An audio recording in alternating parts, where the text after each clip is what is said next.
आमदार सन्माननीय योगेशदादाजी कदम, या जिल्ह्याचे पालकमंत्री सन्माननीय उदयजी सामंत, तसेच व्यासपीठावरील सर्व मान्यवर, मला 5 मिनिटं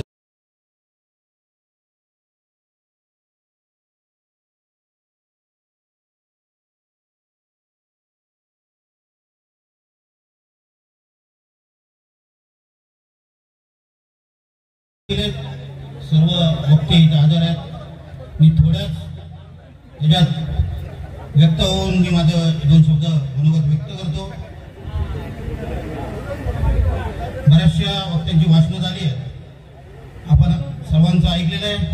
मी फक्त मोदी सरकार का पाहिजे यावरच 2 शब्दात आपल्या समोर व्यक्त होतो। या भारताची संस्कृती वैभव टिकवण्यासाठी, आतंकवाद मुक्त करण्यासाठी, नक्षलवाद मुक्त करण्यासाठी, सशक्त भारत बनवण्यासाठी, विकसित भारतासाठी, उत्तम आरोग्य व्यवस्थेसाठी आणि सुरक्षित राष्ट्र घडवण्यासाठी, अंत्योदयासाठी आणि आत्मनिर्भर भारत बनवण्यासाठी आपल्याला मोदी सरकार आवश्यक आहे।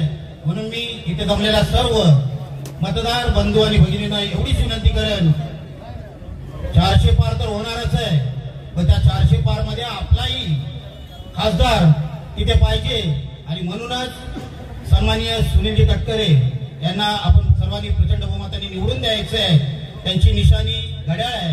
येणाऱ्या 7 मे रोजी आपण सर्वांनी मतदान केंद्रावर जाऊन आपलं मत हे महायुतीच्या उमेदवाराला टाकायचं आहे। एवढीच विनंती करतो। जय हिंद, जय महाराष्ट्र।